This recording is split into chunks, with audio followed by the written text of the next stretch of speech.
Okay, welcome back, everybody. Hopefully, everybody will find us again. We had a bit of a technical glitch with Facebook, as usual. Not my favorite software at times, but it is what it is. Anyway, welcome to the launch party for Patty Carmichael Donahue's latest book. She writes under the name of G.B. Carmichael. Her book is entitled We Meet Again, and we're going to spend the next however long it takes talking about the book. So, Pat, let's talk a little bit about the background behind this book. It started off as something completely different. It's now an anthology. It did. The lead story, which is a novella, We Meet Again, was the story that you said. It was the first story that you read of mine, if I remember correctly, and you wanted it stretched into a book. Right. And then you read Vacation Killer, and you wanted that as a book. And I tried writing both of them simultaneously and then got completely lost because Vacation Killer and We Meet Again have generational issues in them that just blew my mind. So I finished The Vacation Killer and then went back to We Meet Again. And we went a little bit further. I mean, we went from one short story to 11,500 words, I think it is. Or maybe even 16.5, I can't remember. But the characters just said, that's enough. We have got nothing else to say. Thank you. That's all you're getting. Huh. So by that time, another year had passed. Say that again? Oh, I said I hate it when that happens. We lost each other for a second there. Oh, right. I don't get frustrated with it because if they've got nothing else to say, there's nothing I can do. And I won't try and force a story when the characters are just not talking to me. So I don't. Mm-hmm. I've just got a private message from the wonderful artist that did the front cover. He says, don't panic, take a breath. I am, Russ, I am. I'm not panicked by this. I've been in worse situations. Yeah, we'll be talking about the artwork in a bit. So we had, we got to that part in the book where there was nothing more to come, and it had reached a point where it was quite easy to end it there. And a year had passed, and in that year, a whole load of other short stories had been written. Mm-hmm. And so I thought, well, I'm not going to waste this. And there was another shorter anthology. No, not anthology. Novella. Mm-hmm. And so I just put it forward for another anthology. Okay. Okay. And some of the short stories I absolutely loved. Right. And remember when we were working through the book, we had a discussion where we actually cut out a few stories, which yes, were we not, did. They weren't bad stories. It's just we got to the point where the book was just, I mean, it's a long book, but lots of different material in it, and I've thoroughly enjoyed going through it. There is an awful lot of subjects covered in it. So, I mean, you've covered everything from slavery to World War I to World War II to love lost and regained to things that go bump in the night. I mean, depression. Yep. And to the extent that we even had to include a bit of a warning notice, a trigger warning at the beginning of the book, that there was some thematic material that could be upsetting to some readers. Yes, and I actually found some of We Meet Again difficult because the research that I did to make sure that what I was right. This is great. I don't know what happened there. We just went blank. Researching. Yeah, I'm still here. Researching to make sure that the story ran fluidly was quite distressing, because some of the things that I learned just wasn't pleasant. Right. But it's one of the things that I really feel quite strongly about, actually, Mike, is that the idea nowadays is to change what history was, because they don't like it. And I think that that's the most awful thing to do, because you're taking away so many people's sacrifices who tried to change it way back then. And all of the people who were sacrificed in it, their stories get lost if you allow change and say that's not nice, we're not having that, we don't want that. Well, so yeah, go ahead. I mean, we had the one story that we talked about where I learned something significant from it. It was the munitions factory for World War I. The Canary Girls. I mean, yes. Let's talk about them for a minute. I mean, I didn't realize that some of that had even gone on. I know that we didn't have the industrial protections in place that we do now back in back in the 19-teens. But I mean, tell us a little bit about your research for that. Well, I was looking for something to do with the Canaries, because I found that a fascinating thing, that young women who, let's face it, when you're young, you're kind of quite vain about yourself. You want to look your best, you want to look pretty and things. Otherwise, how do you ever end up married? And to have these young women, not just young women, but young women especially, because they wanted to do their bit, were working with the trinitrotoluene, I think that's what it's called. TNT, it's easier, yeah. And in the process of handling that every day, it turned their skin yellow. And in some cases, it killed them. It's such a terrible thing. And there were many accidents because they were handling in very hot conditions. They had to wear caps. They were inspected as they went to work for hair grips or bobby pins, if you call them that over in America. And just getting a damp hand, you pick up this shell to put the TNT in and you drop it and it's gone. The whole place is gone. Right. And there were quite a few accidents like that. And Silvertown, which is the one that this story is based on, was not unique in World War I. There were others. And in World War II, the women did it again. But it was a much safer environment. But the sad thing that I find about all of the things that the Canaries were doing was that there was, and I can't remember the percentage right off the top of my head, but of all the shells that they made, only a third of them were actually effective. The rest were duds because of the sort of unspecific way of putting the TNT into the shell. They weren't measured properly, and they obviously they're frightened to use it, so they're so maybe some's not been measured equally. But a lot of the shells that landed, if they landed 1 million, only 300 of them would have gone, 1,000 if they fired 1,000, 300 were live, and two-thirds were duds. Right, gotcha. So, but we've actually got a question. It's an amazing thing that those women do. We've actually got a question from one of our viewers. Lisa Talbot asks, what kind of books do you read, and does that influence your writing? It depends, because I have phases. I mean, I've had phases where I've read nothing but vampire stories, or I've read horrors like Jeffrey Deaver and Stephen King, or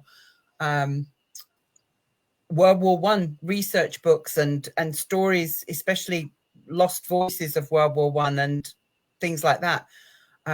Last Letters Home. I mean, that is a book that if you read it, it's heartbreaking to read the last letters that were sent back home and was received. At the moment, and since I broke my ankle, I've been reading an awful lot of Stephen Mackay, Matthew Harvey, and David Gilman, which are all set in the 6th, 8th, and 12th century sort of thing.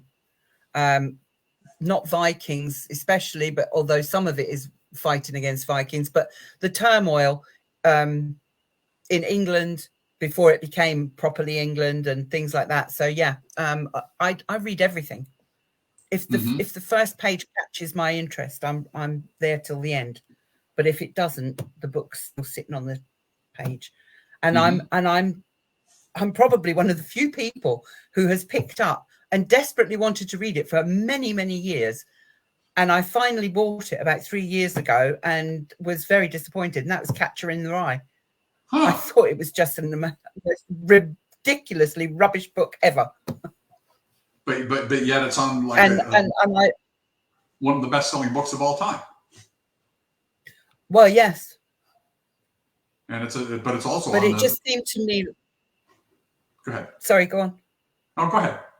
It just seemed to me as though it was a teenage boy getting rid of that teenage angst. And I thought, I've had 2 teenage boys. I know all about that. Thank you very much. I don't want to read about it. I kind of want to slap him around the side of the head and say, "Oh, just behave yourself." So no, it wasn't for me. All right. Not at all. There are much better books out there than Catcher in the Rye. Okay, we've got another question that we'll use it to jump right into cover design and artwork. One of our viewers says that they love the cover. Do you like it yourself? I absolutely love it. When I asked Russ Banks, who did the artwork for the photo on Vacation Killer, I said to him, he said, "Draw me a picture." And I said, "I can't." So it was almost stick men and women sort of in a street. And I sent him a picture that I'd found online of an old Charleston street, and just told him basically what I was looking for. And I was like, oh my God, this is just, it's so brilliant. And there's more in it than I even had thought to ask him for. The bit where she's standing like that with her hands and she's looking up and he's almost on her. And it's almost as if she's sort of looking for divine help. It's just such a poignant setting of the way that he's put her hands in. I absolutely breaks. Absolutely chuffed and nappy breaks. And he's such a diamond man, really, and won't take a penny for this, which I'm not exactly thrilled that he won't let me pay for it, but I've respected his, Well, he gets credit, credit, and I'll post his comment here for Russ's comment in a second. But Lisa asks another question. Speaking of book covers, do you personally judge a book by its cover?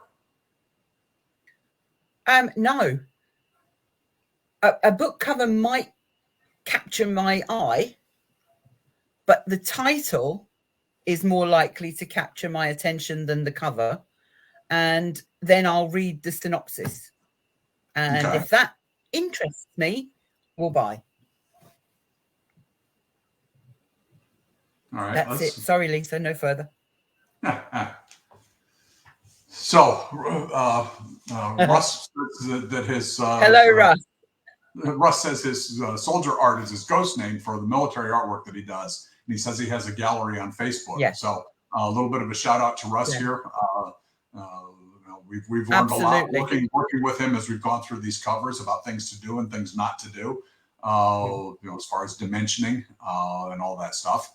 And, the artwork for We Meet Again is just phenomenal in my book. Yeah, it is for me.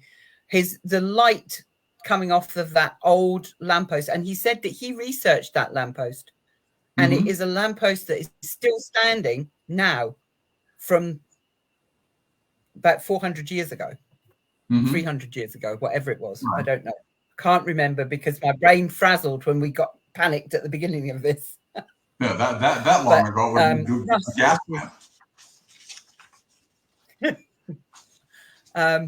but Russ has absolutely done us proud with this cover. I absolutely love it.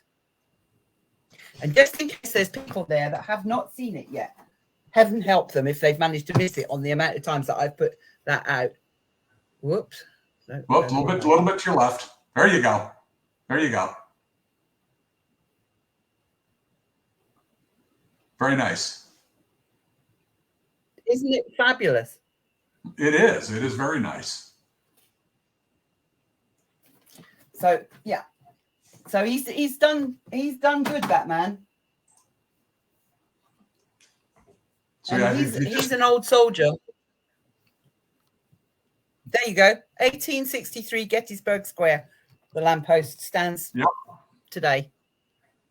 So, but Russ, again, so thank you very much. You've got to give him kudos for even researching that. All right, so I'm bringing out my cheat sheet here. Let's see.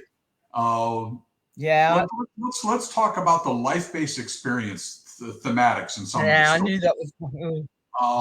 Can you share an insight on one of the stories, maybe two, and what was the driving life experience behind it? And give us the title, and without a lot of spoilers, just kind of what the story might be about.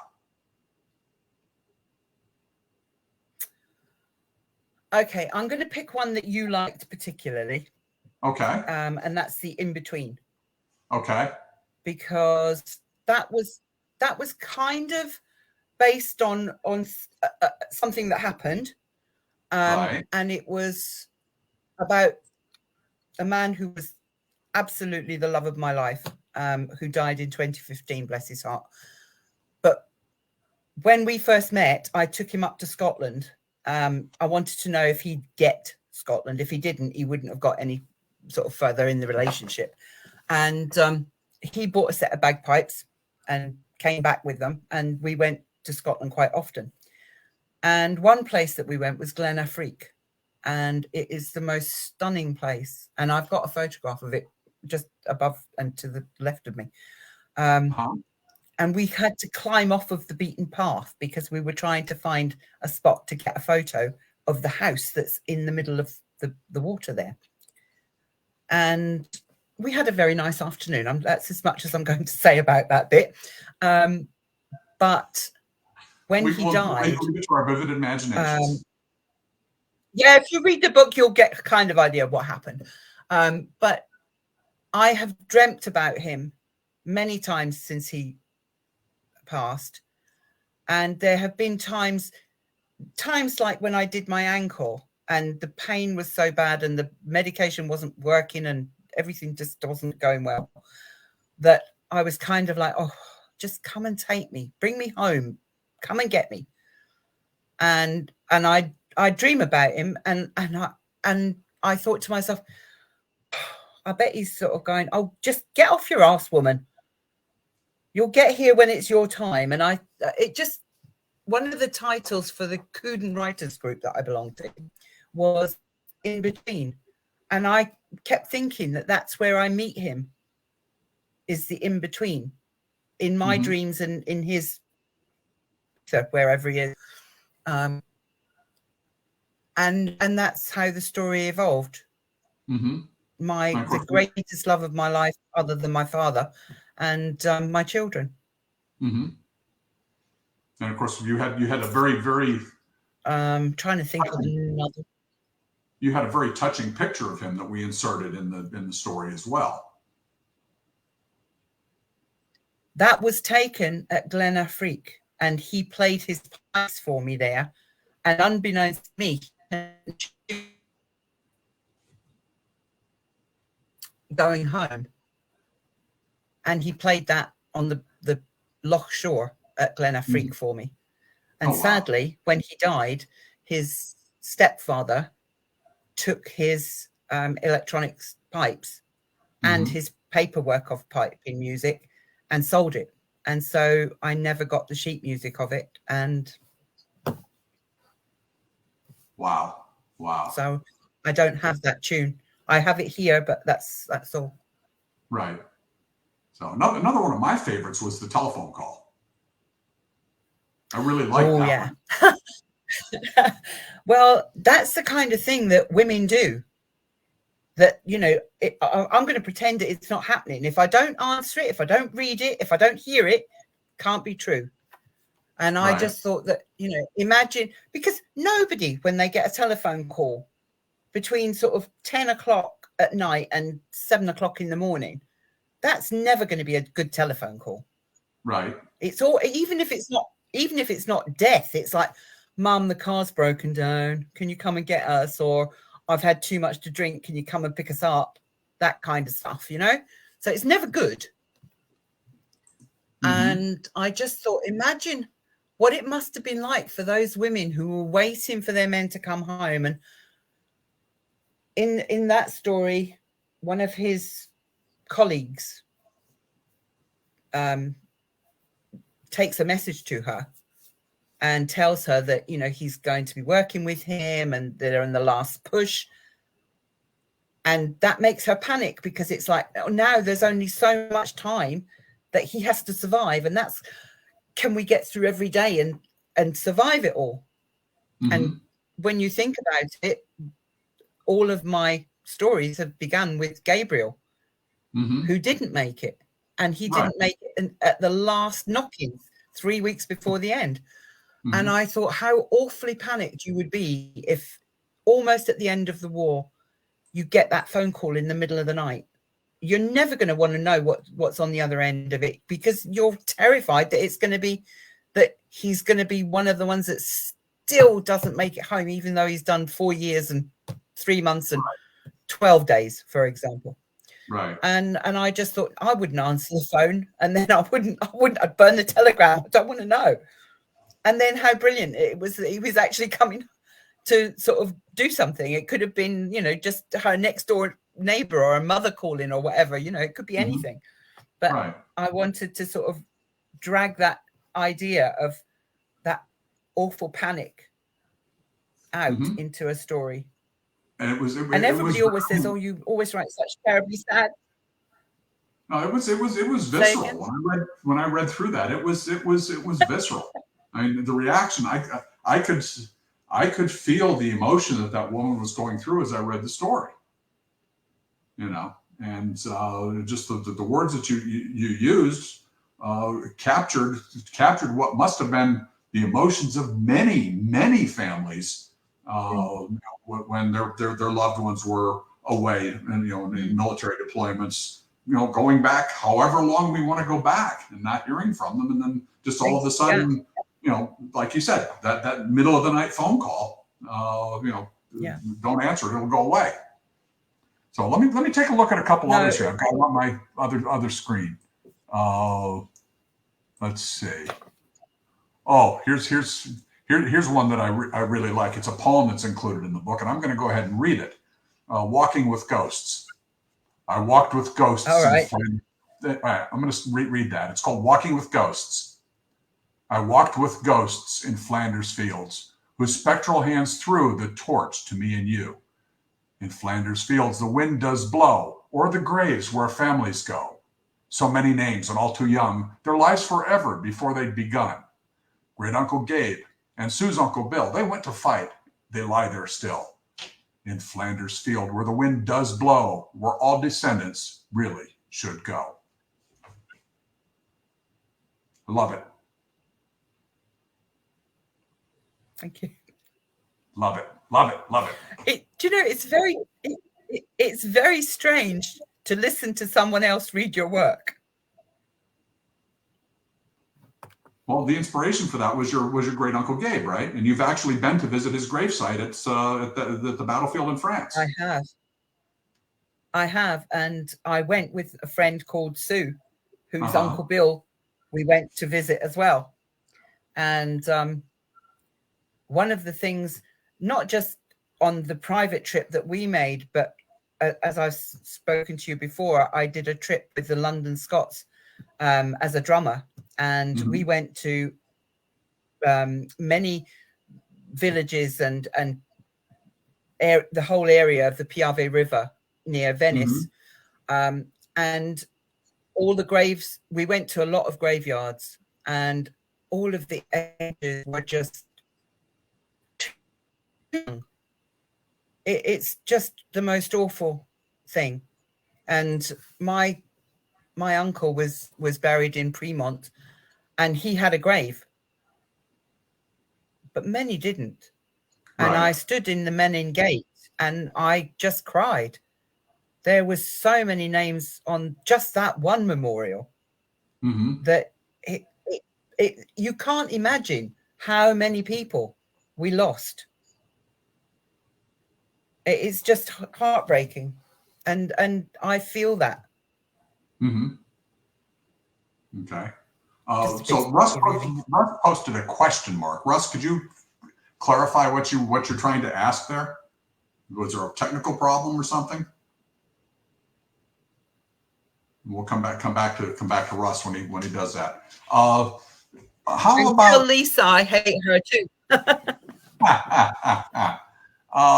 let's see. That's code for I love you. Let's see. Of course, let's see. Okay, Russ says there's no question. It's not a problem. Let's see. What about the opera ticket? That's another one that sticks in my mind. Again, that was a title for the Cuden group, and I looked up some of the opera houses, and for me, opera is Italy. I mean, I know that that's totally unfair, but it just, for me, it is. And I found out about the theatre is mentioned in the story, and it had been, I can't remember who the name of the family, the old family murderers, vicious. It has been sort of in constant use for hundreds of years, and that's amazing. And then I thought, it needs to be something that somebody that isn't used to going to the opera. I've never been to an opera. I'd love to go to an opera. And I thought, I don't know, how would you do it? And I thought, in the old days, when they then pick up the steel bins and put them on their shoulder like that and carried them to the bin and like emptied it that way. And so many times they would pick out a bag, and the bag had just, because we didn't have plastic bags when I was little. But I saw many a dustman pick up a bag from the bin, and it just went everywhere. Or the bin got knocked over in the night in a storm, and there was bits. And I thought, imagine clearing up all that, because they did in those days. They cleared up their mess. They don't now.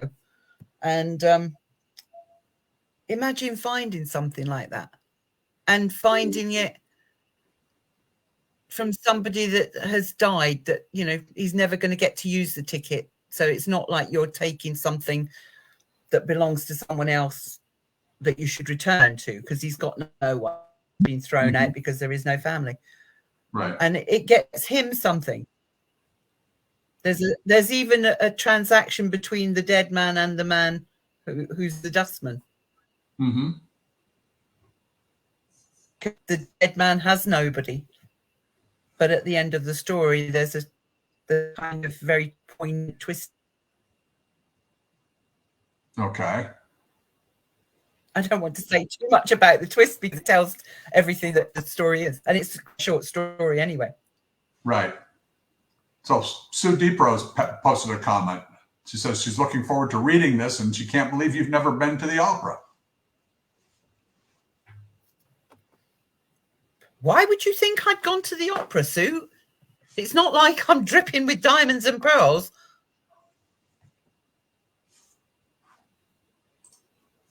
Yeah, so no, I've never been to the opera, but I would love to go. Well, hello, Andrew. Sorry I was late when you tried to get in. People say the opera is one of those things that you either love or you hate. There's no in between. I know that I would love. I mean, I would love to see Swan Lake. I know I would love it. I've been to the theatre a few times, and I took my youngest son. We'd gone up to London for something completely unrelated, and then I said, how about we go and see Warhorse? Mm-hmm. And I was absolutely riveted. I could not believe my eyes. It was just so brilliant. And I've been to a few other shows, but I've never been to opera. But I've seen some pieces of opera on television. But it's not the same. I want to be there. Right. Rebecca said you can watch it on the television. Yeah. And but I think you're absolutely right. I mean, there are some things like as much as I love Hamilton, it's seeing it on TV is not the same as being there. No. The musical that's popular now, Six. Seeing extracts of that on TV, it's not the same as being there. It's about the Six Wives of Henry VIII. So anyway, we've got 9 people watching us right now. Hi, everybody. Yeah, that's fantastic. Even with our technical glitches at the beginning of the broadcast that we had to overcome. We thought we had it locked this time, and then just for some reason, it worked brilliantly. But when it came to the login bit, there was nothing. There was nowhere to go in. Yeah, it didn't. But anyway. There was no bit for me to join. So let's take a quick poll. If anybody wants to ask any questions before we start winding this down, we've been at this for a little bit over half an hour, and we've been talking about Pat's latest release, We Meet Again, which is currently available in ebook format only, and we're hoping to have the paperback released in the next couple of days. There's a process that we have to go through where the paperback cover, Russ, you probably want to listen very closely.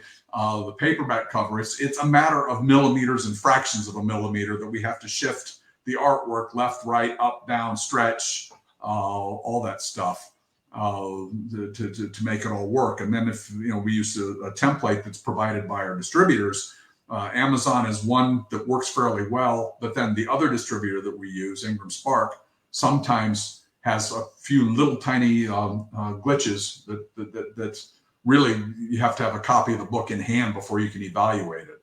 So one of our viewers came in with a question. How long did it take to write the book? Well, I suppose I'd written the first 11 and a half. Well, no, I hadn't. I'd written the short story, which is chapter 1. Before I was put in touch with you, Mike. So that was in 2020, and it was extended. Yeah, well, it has to have been because we've done Cannon Gate, right? Vacation Killer, Tales from Beyond the Fey Veil. You've done 7 or 8 books in between. Lisa's done 6 or something like that. I mean, it's like, make it sound like I've written loads of books, but it's like I'm a junior when it comes to writing between you and Lisa. I mean, you're so prolific. But I suppose I can't really say, because all of those short stories have been over a year and maybe more than a year, because some of them had been written before and I'd forgotten to put them into the first anthology. So, but it doesn't take me long to write. Once I start, it just goes. Just takes a lot longer to type it all up and then edit it and then edit it again. Yeah, it does take time, because we go back and forth ourselves between us several times, and that's just part of the process. Part of the process we go through as you as an author and me as the publisher and editor, where we'll just have discussions about word usage and word choice, and could we have said that better? How could it have flowed better? And you said no, I want it back to the original. I said, okay, your book, and it ends up working in the end. There are some, I know that my writing is probably I want to say old-fashioned, because I use terminologies and phraseologies that are kind of almost Victorian. Things like, I remember, I think it was Oscar Wilde said to somebody, "I'm inordinately fond of you." And that was actually his way of saying I love you. But I thought, what a wonderful phrase. I am inordinately fond of you. It's just such a lovely flow. And I like those kind of writings. So sometimes, because you're younger and a man. No, not that much younger. Well, okay. But it's just, that's the way that it is in my head. That's how the character's speaking to me, and it's got to be that way. Other times I'm okay, change it, it's fine. Okay. But, yeah. Actually, I'm getting behind and answering some questions here. Let's see. Rebecca asked about the cover. And how did it come about? Well, We Meet Again is about a runaway slave. And in the opening chapters, it starts there and then flicks back. So we've got a bit of a time jump after the first chapter. Right. But the first chapter is where she is approaching Lafayette Square, and she thinks that she might have seen someone that she really doesn't want to see, because he's the overseer from the plantation that she's run away from. And so she sort of goes round and comes another way, but he's already preempted her. And as she's approaching Lafayette Square again from a dark doorway, he comes out and his right hand goes round her waist and the left hand over her mouth, and he whispers in her ear, "We meet again, Celestine." And that was for me the most impactful image that I had in my mind for the whole story. And that was what I was trying to give Russ an idea of what I wanted. He's a Southern Confederate soldier, and he's hell-bent on killing her, or capturing her, or whatever he's going to do with her. And it's in a dark side street. And that was what I gave Russ, and what he gave me is just above and beyond what I wanted, or asked for, rather. All right, so we've got a couple more questions. I couldn't have wanted better. So we've got a couple more questions that have popped up, and I kind of took them out of sequence here. So Lisa asks another question. I haven't got a preferred genre. I do love war, because I understand the loss, and I come from such a long service family. When I did my family tree, I actually went back so far that it was like, really? This is amazing.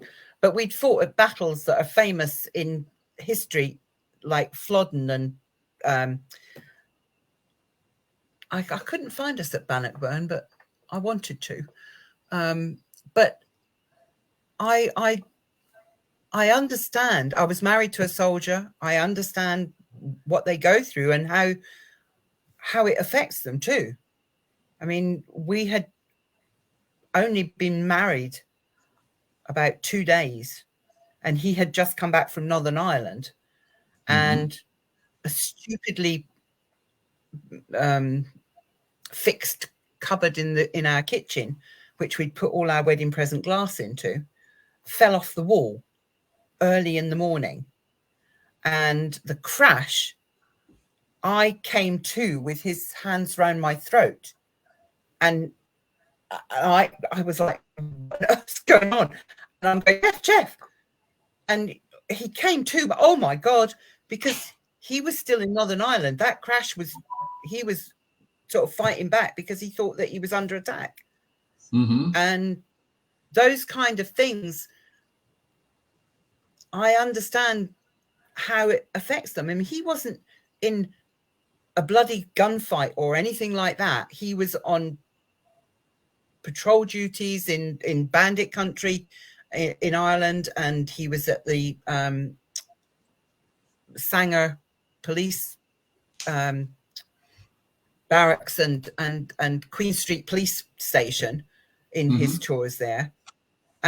So he knew the tension, but he was never under fire. The worst he got was a rock thrown at him that knocked him out. But that was the worst. But imagine what that would have been like for 4 years.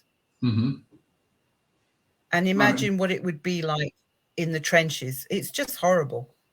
Right. So I don't have a preferred genre. But you know, the troubles in Northern Ireland, you've touched on that in both of your anthologies in very varying ways, and the stories that you tell, yes. I could feel that I could feel that I was on the street with the soldiers in the armored personnel carrier with the soldiers. That's how descriptively you write. So let's move on. I don't know where these words come from. The next book is taken care of, Sue, because my grandson wants Choo Choo McPuff and the Dinosaurs to be written. And I've already got some chapters pinned up on here on my wall.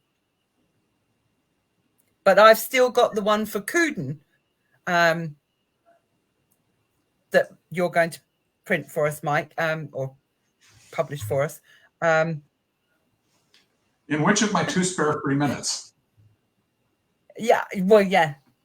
But I have ideas. I've had a couple of ideas and started them, but they didn't really go anywhere. I may have to go back. I had one idea for a submarine.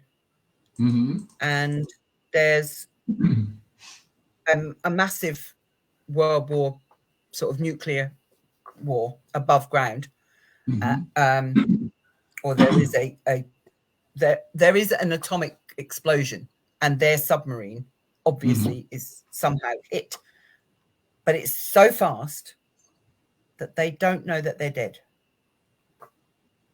Woohoo! I like where this is going. But I was talking to Lisa about that maybe winter time last year.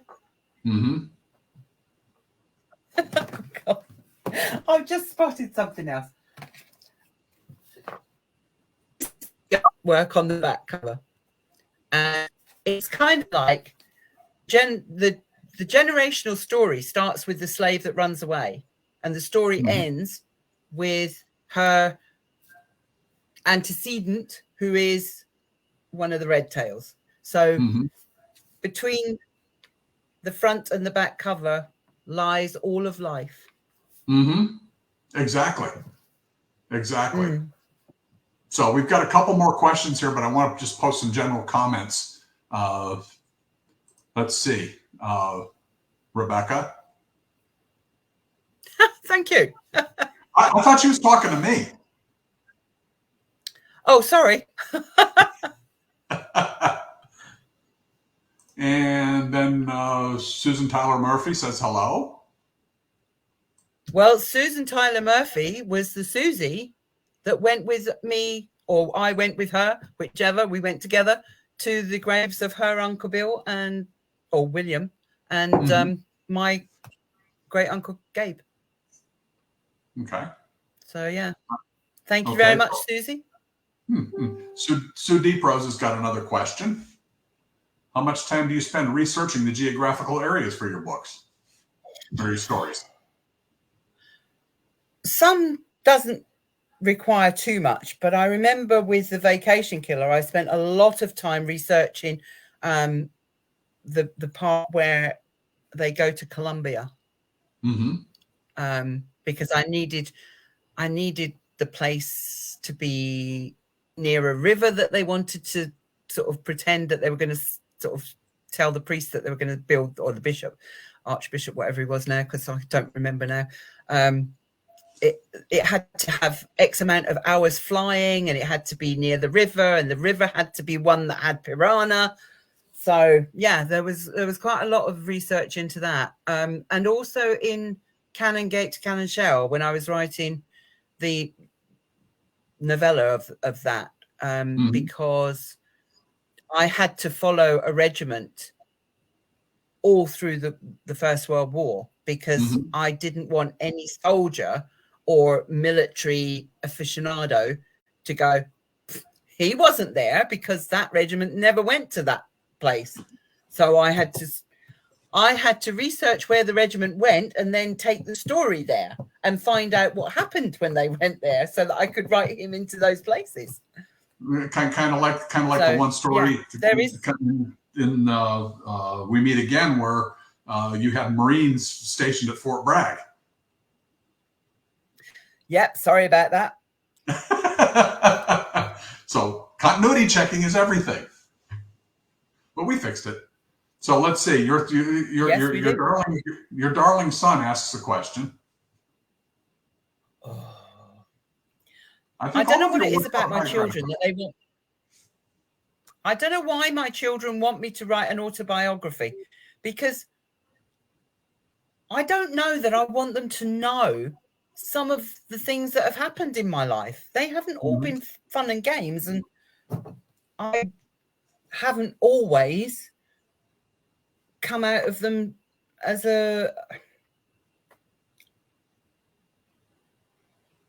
something that I would hold up for my children to aspire to. Let's say that. Okay, so let's see. Lisa's got another question / comment.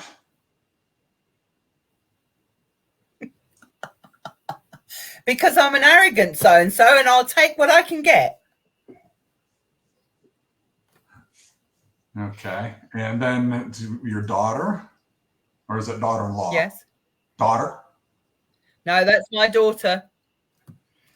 And I do. She bought me a book and said, write it out in pencil, Mum, and then write it in neatly in the book. The book is like one of those old-fashioned Bibles. It's about this thick.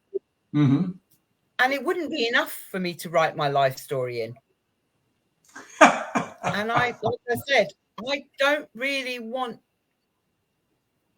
It's not that I haven't found the time. It's I don't want them to know all of my life.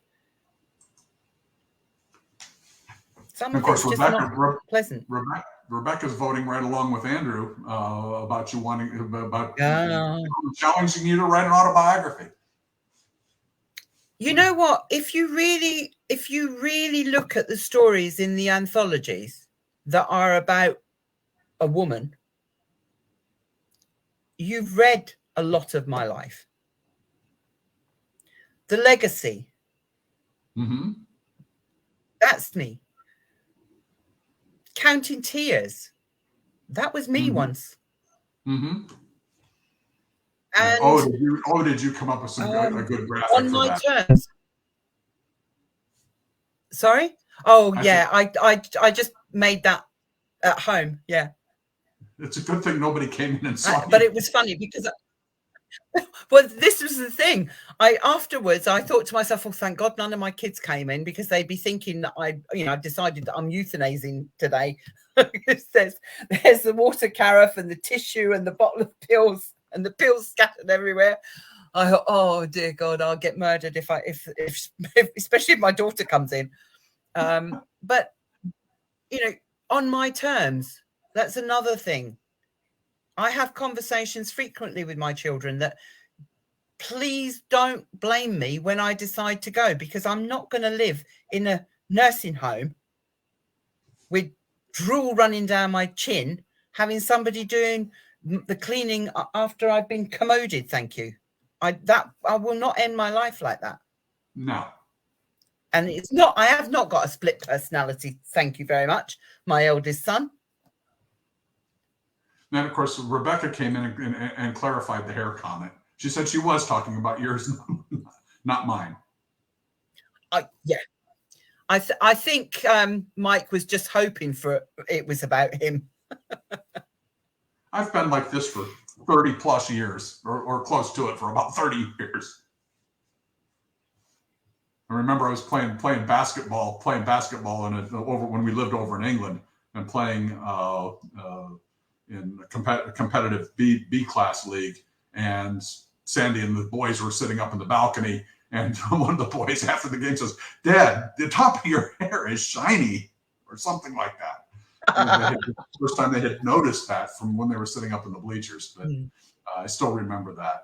And of course, your son is accusing you again of having multiple personalities. So, but so anyway, we've been at this. Pick one and stick with it. Hey, that works.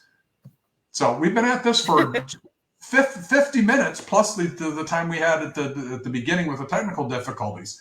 Let's go ahead and wrap this up. We'll give about 30 seconds for anybody to post additional questions. You have one. I'm sorry? You have one.